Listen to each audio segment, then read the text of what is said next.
сайн байцгаана уу? Та Brother брэндэд дуртай юу? Би бол дуртай. Яагаад гэвэл би 2010 оноос хойш өнөөдрийг хүртэл 16 жилийн турш Brother брэндийг хэрэглэж түгээн борлуулсаар өнөөдрийг хүрсэн байна. Энэ өнгөрсөн хугацаанд Brother брэнд бол миний болон манай үйлчлүүлэгч нарын итгэлийг огт алдалгүй өмнө нь чанд хамгийн найдвартай туслагч нь болсон байна.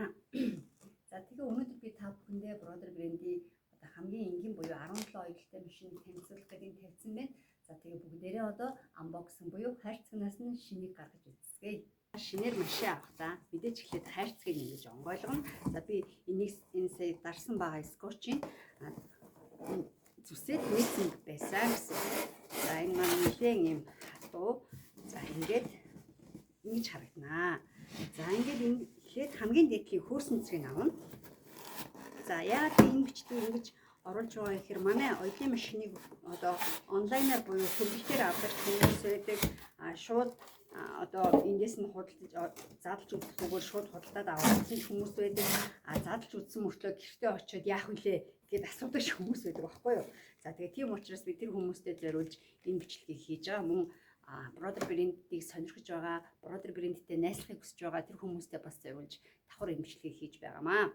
За ер нь бол Brother брэнд нь хэвийн хэрэглээндээ 25 жилийн баталгаа гаргаж өгдөгөрөө бусад оёлын машинуудаас давуу талтай тэр хэрээрээ ч тэр чанараа бас хадгалж байдаг. Яагаад гэвэл одоо энэ өнгөрсөн хугацаанд одоо Brother брендийг би оруулж ирж байхад одоо үйлдвэрийн гэмтэл юусаа гарч байгаагүй. Зөвхөн хүмүүсийн механикч буюу өөрснөө хэрэглээний явцад л одоо тийм юм боллоо гэсэн асуудал хаа нэг үүснэ вэхээс ер нь бол одоо үйлдвэрийн гэмтэл нэг ч удаа гарч байгаагүй. Дээрээс нь нэмээд маш сайн чанартай юусоо чанар бол үнэхээр ярих юмгүй.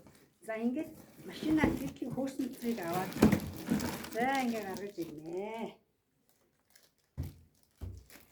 За ингээд энэ хөөсөн цэрэг бол хайрцгаа бол та хэрвээ зай тавтай байдаг бол хаяггүй ингээд хадгалчих зүгээр. Ягаад гэвэл одоо нэг асуудал бас магадгүй оёлын машина иш тийш нь авч явах те зөөгөх хэрэгцээ гарах юм бол энэ хайрцаг танд машины чинь одоо найдвартай зөөж өгөх ийм сав болох юм байна. За ингээд машин маань танд очих машин маань яг ингэж очино. За ингээд эндээс нь энэ загвар юмнуудыг ингэж гаргаж ирээд энэ гадуур байгаа энэ дэлгэр уутыг төвчүүд аавна. Энэ хэрвээ та одоо оёлын машиныхаа гадуур юу оёогүй байгаа болвол те эсвэл нөгөө юм бүтээлэг оёох хүртэл түр дэлгэр уутыг бүтээгээд хэрэгжилж болно. Монголын нөхцөл чинь ерөнхийдөө бол нэг тийм шороо тоостой орчин штэ. Тийм учраас тэрийг нь бас нөгөө бодолцоод оёлын машина байнга бүтээлэгтэй ч юм уу дээгүүр нь эсвэл ядаж л ингээд нэг даав ч юм уу уут ч юм уу угалждаг байх хэрэгтэй л те. За тэгээд машин дотор ч юм бол ийм цаасан буюу түргэн заавар очино. За тэгээд би танд таны өөрийн мэйлэр юм уу одоо фэйсбુક хаягаар чинь цахим зааврыг бас явуулнаа. За энд болохоор энэ оёлын машин дээр дагалдаж ирдэг 3 ширхэг дэлгүүр, туслах дэлгүүр, 3 ширхэг зүү. За энэ дээр нийлээд 4 ширхэг зүү. За ингээд 3 ширхэг дамар буюу энд доор байгаа дамартайгаа 4 ширхэг дамар. Товч ойдог бол товч захилгаа ойдог бол ингэж танд очноо. За энэ бас нэг тусгай дэлгүүр нь байгаа.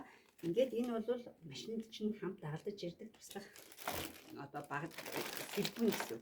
За энэ болохоор юу нь одоо педал нь. За педалыг та яаж хэрэглэх вэ гэхээр эхлээд за педалаа хэрэглэхээс өмнө эхлээд энэ лацнуудыг авна. Одоо энэ лац тий энэ лацыг маш зөөлхөн ингээд уулаад ингээ авчнаа. За ингээ авна. Зарим тохиолдолд одоо би яг жишээ нь ингэж unboxing хийгээд үзүүлж байгаа машины хувьд бол танд лацгүй очих магадaltaй шүү. Гэхдээ ерөнхийдөө бол нөгөө ихэнх машинууд лацтай очдог. Лацаа авсан бол би магадгүй нэг хүнд ойж үзүүлсэн ч юм уу тийм байсан л гэсэн үг. За тэгээд ерөнхийдөө бол дандаа ингээ лац тэмдэгтэйгээ машин маань танд очино. За энд болохоор юу юм? Одоо энийг онгойлгож харъя бүгдээрээ. За энийг эндээс за энэ дэлгэр уутыг бас хаяхгүй нөө юм хаяхгүй гэж ярьдаг юм шүү дээ чи.